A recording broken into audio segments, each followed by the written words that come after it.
ভারতের নয়াদিল্লিতে ক্ষমতাচ্যুত সাবেক প্রধানমন্ত্রী শেখ হাসিনার সংবাদ সম্মেলনের সঙ্গে ভারত সরকারের কোনো সম্পর্ক নেই বলে জানিয়েছে দেশটির পররাষ্ট্র মন্ত্রণালয়। শুক্রবার সাপ্তাহিক ব্রিফিংয়ে মন্ত্রণালয়ের মুখপাত্র রণধীর জয়সাওয়াল বলেছেন, এটি একটি বেসরকারি মিডিয়া সংস্থার আয়োজন ছিল এবং সেখানে যা বলা হয়েছে তার দায় ভারত সরকার নেয় না। বিশেষ করে সংবিধান সম্মতভাবে গঠিত বাংলাদেশের বৈধ সরকার বিষয়ে হাসিনার কোনো মন্তব্যকে ভারত সমর্থন করে না। বাংলাদেশ ছাড়ার পর গত বুধবার নয়াদিল্লি থেকে প্রথম ভার্চুয়াল সংবাদ সম্মেলনে অংশ নেন শেখ হাসিনা। ওই সময় তিনি পুনর্ব্যক্ত করেন, আগামী ডিসেম্বরেই তিনি বাংলাদেশে ফিরতে চান, এমনকি গ্রেফতার, কারাবাস কিংবা জীবনের ঝুঁকি নিতেও তিনি প্রস্তুত। তিনি বলেন, আমার ভাগ্য যাই হোক না কেন, আমি আমার মানুষের কাছে ফিরে যাব। আমার প্রিয় দেশবাসীরা যখন কষ্ট পাচ্ছে তখন আমি দূরে থাকতে পারি না। আমি ডিসেম্বরে ফিরে যেতে চাই।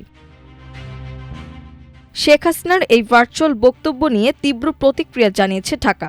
এক বিজ্ঞপ্তিতে বলা হয়, পলাতক দণ্ডপ্রাপ্ত গণহত্যাকারী শেখ হাসিনাকে নয়াদিল্লিতে সরাসরি গণমাধ্যমের সঙ্গে কথা বলার অনুমতি দেওয়ায় বাংলাদেশ ক্ষুব্ধ হয়েছে। সেখানে তিনি এবং তার সহযোগীরা বাংলাদেশ রাষ্ট্র ও এর জনগণের বিরুদ্ধে বিষাক্ত ঘৃণা ছড়িয়েছেন। এ ঘটনায় বাংলাদেশ ক্ষুব্ধ। পররাষ্ট্র মন্ত্রণালয়ের ওই বিজ্ঞপ্তিতে বলা হয়েছে, এমন একটি দিন যখন বাংলাদেশের জনগণ জুলাই বিপ্লবের দ্বিতীয় বার্ষিকী উদযাপন করছে, সে সময় ভারতের মাটিতে শেখ হাসিনার এই মতবিনিময় বাংলাদেশের সার্বভৌমত্বের প্রতি অবমাননা এবং জুলাই বিপ্লবের শহীদদের প্রতি গুরুতর অপমান।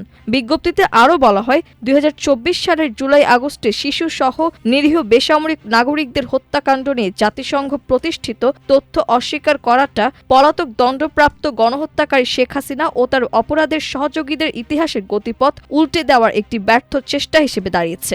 বাংলাদেশের জনগণ অতীতে এ ধরনের ঘৃণ্য চেষ্টা প্রত্যাখ্যান করেছে এবং এখনো করছে।